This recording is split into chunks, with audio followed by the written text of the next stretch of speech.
I will talk about the destruction of the Buddhas of Bamyan and what it meant for us as the Hazaras and the impact that it had. And the act of this cultural destruction that sent a very dangerous message to the world, that how easily a community can be persecuted and how easily the history of a vulnerable community like the Hazaras can be erased and how easily a community can be targeted. And also the urgent need that we need to advocate for the protection of the remaining sites and our responsibility as a whole on ensuring that it doesn't happen again by being able to utilize the impact that it had worldwide to the cultural heritage. So the Buddhas of Bamyan were among the most significant artistic and cultural treasure of the ancient civilization. These statues were carved into the cliffs of the Bamyan Valley in central Afghanistan, built around 6th century. At 55 and 38 meter tall, they were the largest standing Buddhas in the world. Bamyan was more than just a remote valley. It was a thriving Buddhist center along the Silk Road, where multiple civilizations exchanged knowledge, faith, and artistic influences. These Buddhas were not just religious symbols. They were masterpieces of Gandhara art, reflecting Indian, Persian, and Greek culture and influences, showing the interconnected nature of civilization in Afghanistan. It also showed the artistic and religious development from the 1st to 13th century of ancient Bactria.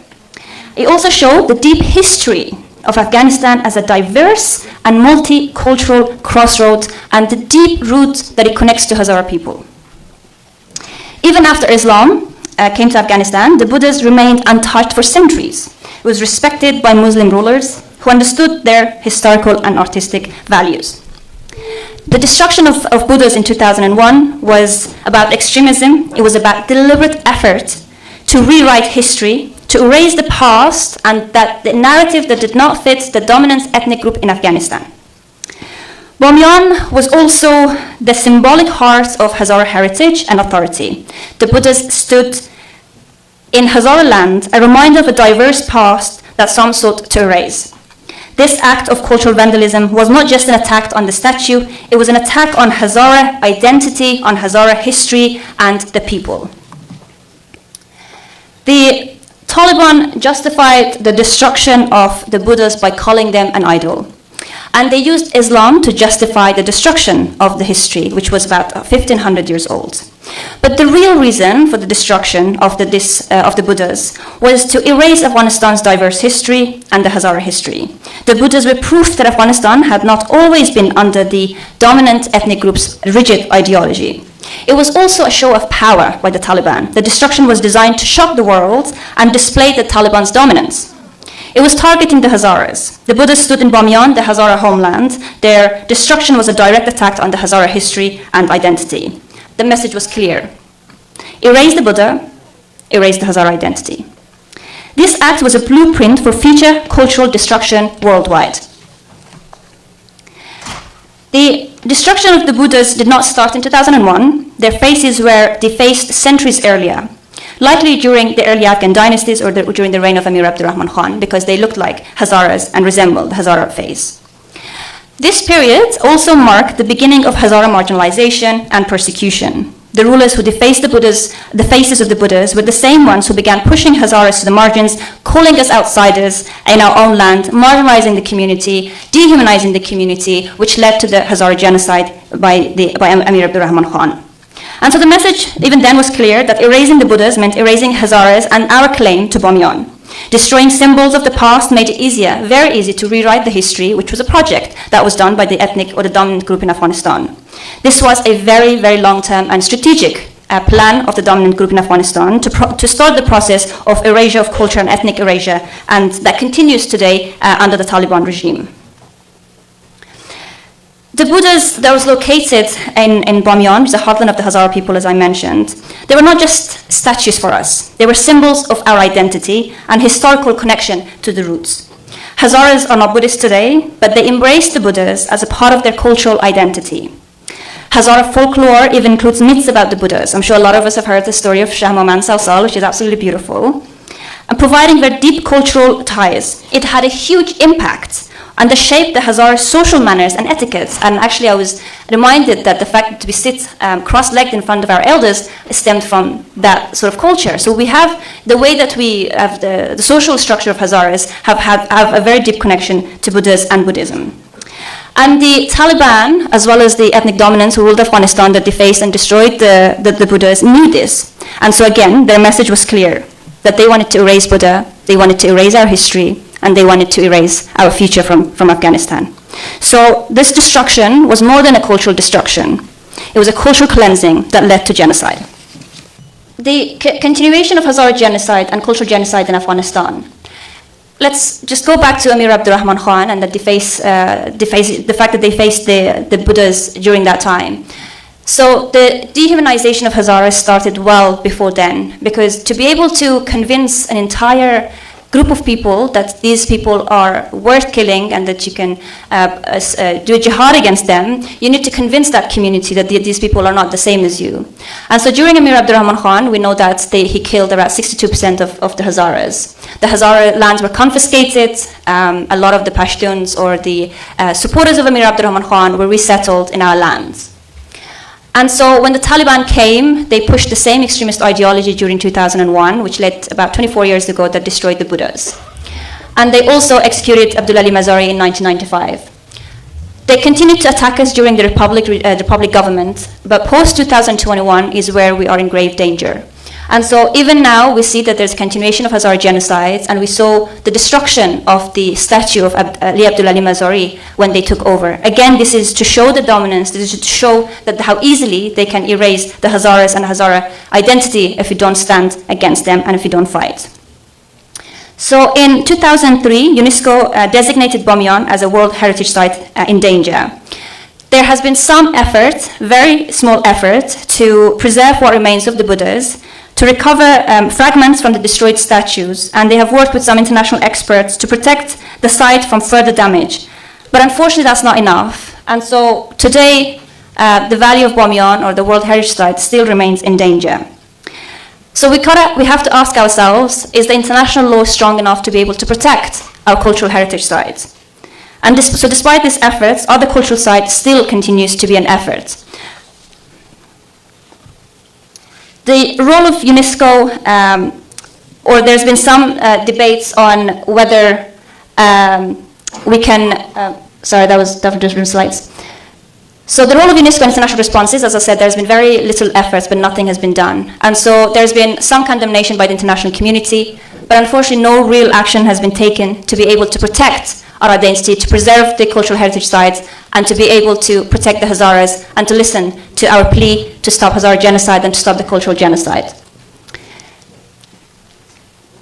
So there has been some questions about whether we should rebuild the Buddhas of Bamiyan, or some arguments have been against it.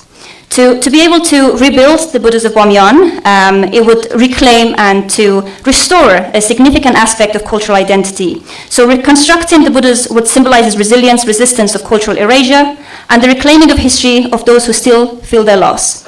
It would restore not only the monuments, but also a source of identity for the Hazara people and the global community that value cultural heritage. Those who are arguing against this, so they are saying that leaving the site as it serves as a reminder of what was lost. Keeping the empty niches untouched would stand as a memorial intolerance and destruction, a permanent testament to the danger of extremism and the irreversible damage caused by cultural genocide. The void itself tells a very powerful story. But despite these arguments or discussion that's going around, I think there is an urgent issue, and that is that the site still remains at risk. There is an ongoing exploitation and looting of artifacts in Bamiyan by the Taliban. And the fact that Taliban has taken power again, we can see this is bringing a further erasure of non-Taliban history and the erasure of Hazara history.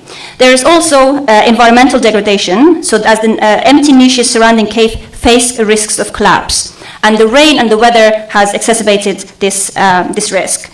There is also a lack of a strong international protection and funding to safeguard the grounds. Unfortunately, after the Taliban has taken over, there's almost zero effort to be able to preserve our cultural heritage. And so I'm saying this because I think we need to understand that the destruction of Buddhas in Bamyan, it truly is a cultural genocide. And yes, we are also fighting for the physical genocide that is taking our lives, as we can see the pictures here. But these things and the destruction of Buddhism in Bamyan is also as important that we need to fight for, and we need to campaign and advocate for the protection of what is remaining. So as you can see here, so the value of Bamyan, it's not just the Buddhas of Bamyan that was a cultural heritage site, but actually the value of Bamyan as well. And then it holds centuries of histories. And these are a couple of names that we still remain in Bamyan that we cannot afford to lose. And so we need to really ask the world that they need to act now. So we can protect and restore Bamyan's remaining historical sites, hold those who are perpetrators accountable for the destruction and the erasure of history, and that we need to campaign for the recognition of cultural genocide at Buddhas of Bamyan. The lessons that we have learned and moving forward, we have seen what happened when cultural heritage is destroyed. We have seen the consequences of allowing histories to be erased. We need to recognize cultural destruction as a precursor to genocide. Cultural destruction is never just about monuments. It's about erasing people, their identities, and their place in history, as well as their future and the way that it shapes the future. The destruction of the Bamyan Buddha was a precursor to ongoing violence against the Hazara genocide and the fact that it exacerbated ever since. So we must demand that cultural destruction to be treated as a warning sign of impending human rights violation. We need to ask for a strengthening international laws to uphold perpetrators accountable. When extremists destroy cultural heritage, they must be consequences. Existing international law on cultural heritage is incredibly weak and rarely endorsed. We need stronger legal framework to make cultural destruction a punishable crime under the international law.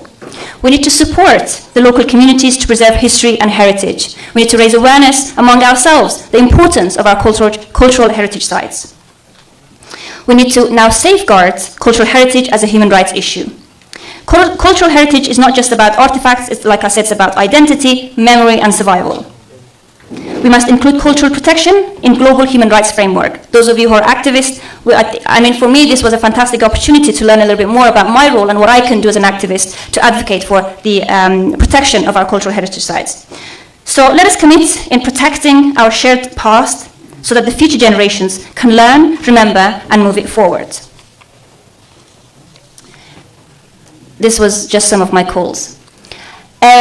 So the last thing that I want to say is that although the Buddhas have fallen, but their history, their story, and our culture and our people still remains alive, and we are at the forefront of our fights. We genuinely really need to be able to understand and do some research, the value and what it means, and what places like the Bamyan Valley and other places in Afghanistan that we feel so connected, deeply connected to, what they means to us as a Hazara identity. And those we need to call for their protection, and therefore for the protection of the entire Hazara community in Afghanistan. Thank you.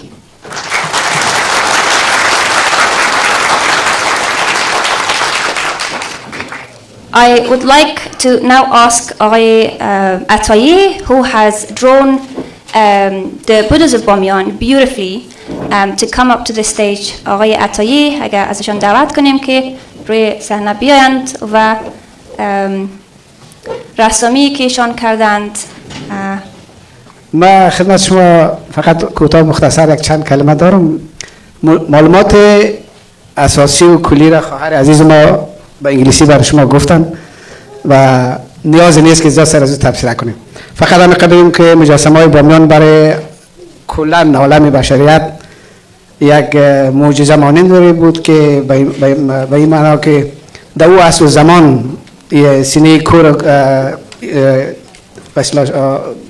مجسمه ها را درست کردن و این بسیار کار دشوار و سخت بوده که در اون زمانی که نه امکانات بوده نه کدام چیز بوده این را چطور درست کردن. اینا یک از عجایب دنیا بود در واقع، مثل آثار تاریخی در مصر و جاهای دیگه. و مجسمه های بامیان برای هزارها ارزش تاریخی و اجتماعی داشت، ارزش سیاسی داشت. هزارها سالهای سال در کنار بودا زندگی کردن و هیچ صدمه به بودا نرساندن و تازه نه که نرساندن بلکه افتخار هم کردند که این ماده منطقه ما همچه یک مجسمه را داریم.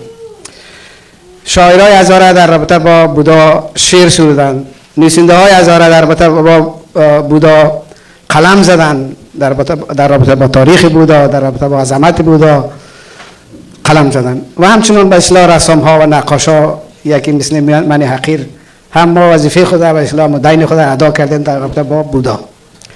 ما خود 3 تا تابلو رو کشیدیم برای در رابطه با بامیان. یکی از شهر بامیان بود که تقریبا 30 سال پیش در اتحادیه هزاره یک شهر بامیان بسیار کلان بود، امور ما در اونجا نصب کرده بودیم، بسیار کلان بود، تقریبا همین قدر بود. و یک بودای دیگر که 2 متر در طولش بود و 160 سانت عرضش بود، او رو ما کشیده بودم که از او بسیار برای تظاهراتی که در رابطه با وقتی که بودا را انفجار دادن و تخریب کردن از او استفاده کردن و به محافل مختلف استفاده میشد. اینی تابلو رو که میبینین عزیزان، این با رنگ اکریل کار شده روی کانوس و این ما به سفارش آقای حبیب پیمان برای همین محفل هفته پیش کشیدیم. ما خود را نقاش نمیگم، نیستم، ولی باش قلم میزنیم در هر چی باد باد. امیدوار هستم که مورد پسند و لطف و عنایت شما قرار بگیرد. تشکر. سپاس آقای عطایی. Thank you so much. For those of you who may not have understood, he painted this last week for the purpose of this. He has done other painting of the Buddhas of Bamiyan in resistance to the destructions that we saw in 2001. So we truly appreciate the efforts and this collective effort to be able to ensure that the history, even though they try to erase it, lives on in our hearts, in our minds, in places, in canvas like this. تشکر بسیار زیاد آقای عطایی.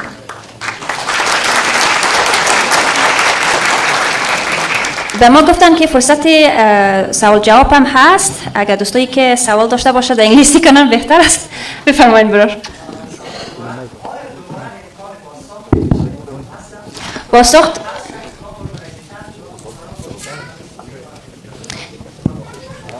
ایست که مثلا پسکی هموت بودای بامیانی که در قرن 60 جور کرده بودن امکانش نیست، ولی میتونه راههای دیگه هست که بتونه با یک طریقی ریکانستراکت کنه. متاسفانه فعلا تا جایی که من خبر داشته باشم اگر قومی که معلومات بیشتر داره هیچ پروژه نیست در بخش کار کنه. حتی تا حال فاندم این نیست که بتونه حتی پروتکت کنه بودارا یا بامیانه. یعنی مالی هم مثلا والی بامیان در او تخریب کاری کیوز و جاهایی که ولی هست سر راه هست. So it means that there are absolutely zero protection and there are no programs or processes in place to be able to protect, let alone reconstruct it. But of course during the Republic there was a lot of discussions around whether we should be left alone, and if you remember there are some just right there as well. So we have a light and there were other ways that they were trying to preserve it, there are other ways trying to showcase, but right now unfortunately there are none, and that is why events like this are so important, that we raise awareness and that we do something about it. This is our history, this belongs to us, we need to start owning that. تشکر. آیا در مناطق دیگه هزاره‌ای که کنسول‌های باستانی وجود داره کارش شده یا نشده؟ اگر شده چیست؟ اگر نشده چی برنامه قرار باشه نظر بگیرید؟ The Buddhas had a significant role. So there's about 1.6 billion Buddhists around the world. It reflected the civilization that existed in the early centuries, 1 to 13th century. And if we're facing danger, if a place like this faces danger, there are almost no other mechanisms or no other programs exists to be able to look at other parts of Hazaristan and other cultural heritage sites that we have to be able to protect and preserve those. All of them are in danger. This is a significance to the world, and that's why we're focusing on it, to use it as a foundation to start to work and to protect other cultural heritage sites as well.